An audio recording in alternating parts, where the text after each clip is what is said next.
It was a rainy evening in Chicago, gray skies draping the city like a mourning shroud. Firehouse 51 was quieter than usual. The steady hum of conversation, the clang of dinner prep, and the playful banter had all faded into silence. Something had changed. Kelly Severide stood alone in the locker room, his turnout gear still damp from the morning call. He stared at the folded letter in his hand, its edges worn from too many rereadings. The words haunted him, words that could unravel a man built to face infernos. It was from Stella. "I love you, Kelly, but I can't keep watching you break every time you try to be strong for everyone else. And I can't stay when I've lost you to your ghosts. I'm sorry."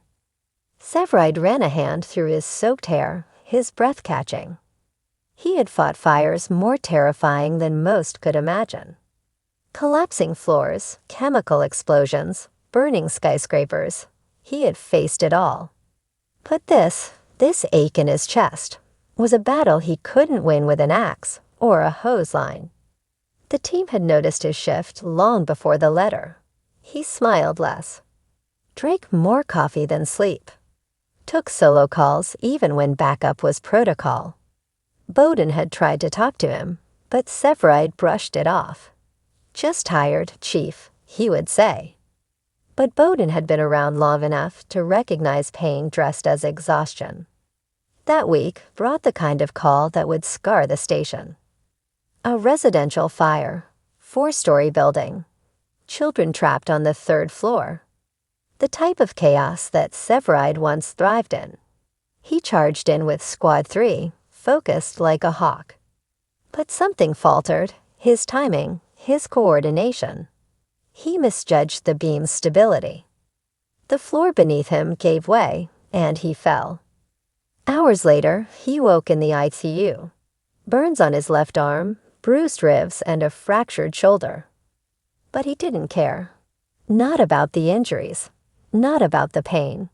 What haunted him were the children. Cruz sat by his bedside when the news broke.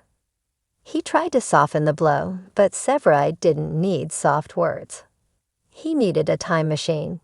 He needed a miracle. He needed to stop blaming himself, but he couldn't.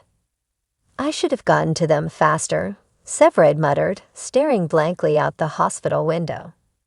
"You did everything you could," Cruz said gently. "No," Severide snapped, his voice brittle. "I didn't. I wasn't sharp. I wasn't focused. I wasn't there." Cruz didn't argue. What could he say? He'd seen the crack growing in Severide for weeks. Stella's absence had unmoored him, and now the guilt over the fire had shattered what was left. Back at Firehouse 51, Severide's return was met with hesitant smiles and watchful eyes. He went through the motions, responding to calls, checking equipment, but his spirit was missing. He didn't laugh. He didn't joke. He didn't visit Molly's. He even stopped going to Bowden's office for updates. He was drifting like a ghost in turnout gear. One night, after a double call in freezing rain, Severide stayed behind in the truck bay. Everyone else had gone upstairs. He stood staring at Truck 81, rainwater dripping off his jacket. Bowden found him there, motionless. "You're pushing people away, Kelly," Bowden said softly, "including yourself." Severide didn't look up. "I lost them, Chief. And I lost her. I can't keep doing this. I thought I was strong enough." "You are," Bowden said firmly. "But strength isn't about never breaking. It's about knowing when to let someone help you pick up the pieces." "She believed in you, Kelly. Stella. She still does. You just stopped believing in yourself." Severide finally met his chief's eyes, and in them was a storm of grief, guilt, and exhaustion. "I don't know how to come back from this." But loneliness wasn't about being alone. It was about being surrounded by people and still feeling like a shadow. Severide began spending his nights at his late father's cabin, the place where he had once healed. Now it just echoed. He stared at the fireplace for hours, sometimes drinking too much, sometimes not drinking at all. He tried calling Stella once, just to hear her voice on the voicemail, but hung up before he could speak. She deserved peace. He couldn't offer that anymore. One night, he found an old photo album in the cabin's attic. Pictures of Firehouse 51, of Benny of Shea. Her face in those photos brought a new ache. She had been his anchor, his sounding board, and she too was gone. He ran his fingers over her smile, frozen in time, and for the first time in years, he cried, openly, fiercely, brokenly. The world kept spinning.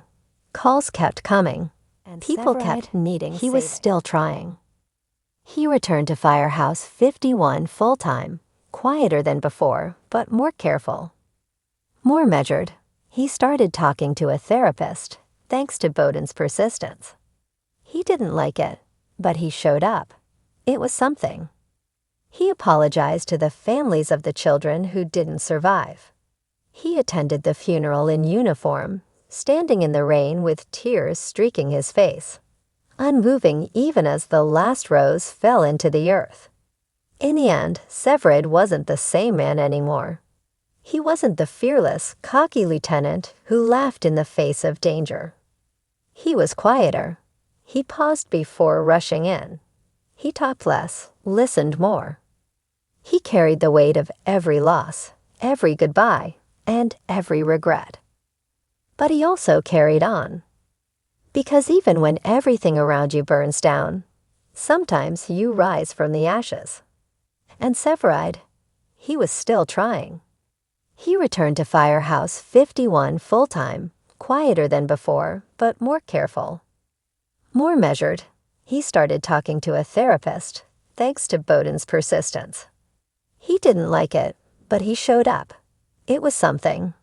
He apologized to the families of the children who didn't survive. He attended the funeral in uniform, standing in the rain with tears streaking his face, unmoving even as the last rose fell into the earth. In the end, Severide wasn't the same man anymore. He wasn't the fearless, cocky lieutenant who laughed in the face of danger. He was quieter. He paused before rushing in. He talked less, listened more. He carried the weight of every loss, every goodbye, and every regret. But he also carried on. Because even when everything around you burns down, sometimes you rise from the ashes.